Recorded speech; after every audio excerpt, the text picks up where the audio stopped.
ليه اتسمى بسور الصين العظيم وليه تم انشاؤه؟ السلام عليكم، انا نرمين. حابين نتكلم النهارده عن سور الصين العظيم وليه هو من عجائب الدنيا السبعه، وليه سموه عظيم. حاليا هو اسمه سور المدينه او شينج او جدار ال10,000 ليه، لان هو سور منفصل مش متصل وهو على الحدود الشماليه. بيبلغ حوالي 21 كيلومتر وكسور كده، من 13 ميل وكسور. عجائب الدنيا السبعة، وتم إنشاؤه في عهد الممالك المتحاربة من 2000 عام قبل الميلاد.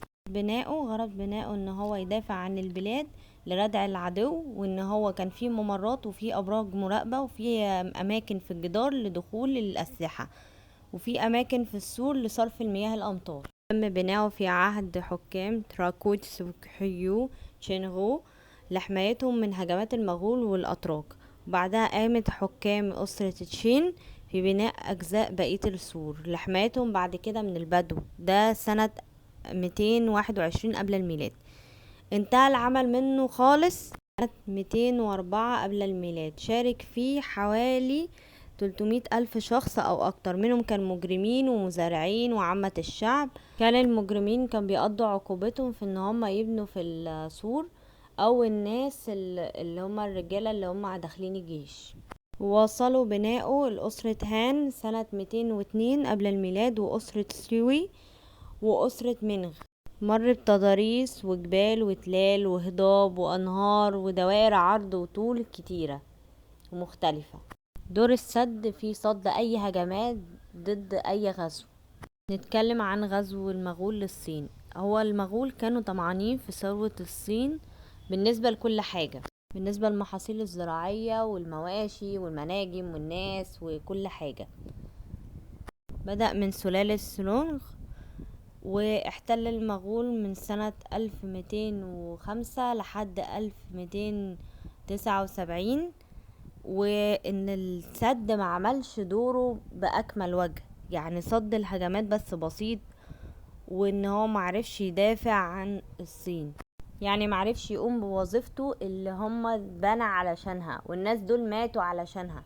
الصين في يوليو سنة 1937. أول حاجة، اليابان كانت طمعانة في الصين لأن هي كانت كبيرة جدا، مقاطعة كبيرة، يعني كانت بتضم كمان يعني أراضي شاسعة.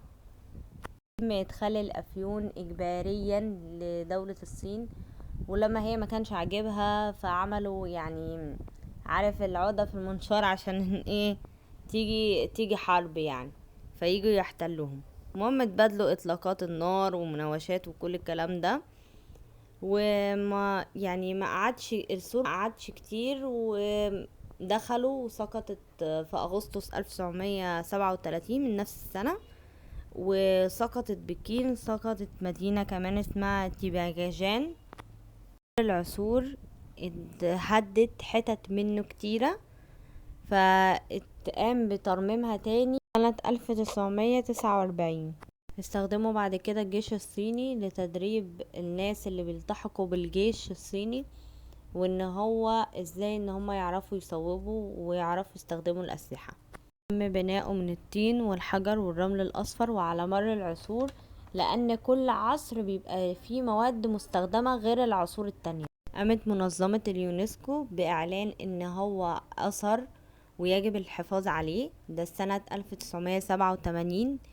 ويبقى شاهد على عظمة الأجداد، إن هم إزاي عملوا كل دوت بأدوات بسيطة جدا، بإن هي حاجات بدائية جدا، وعملوا كل دوت. وحاجة تانية، إن هي ما كانش عندهم نفس التكنولوجيا اللي عندنا دلوقتي في البناء. هنا تنتهي حلقتنا. لايك وشير لو عجبك الفيديو، وتكتب لنا تحت في الكومنتات عايزين نكتب عن ايه المرة الجاية. يا ريت تدوس على علامة الجرس عشان يجيلك كل جديد.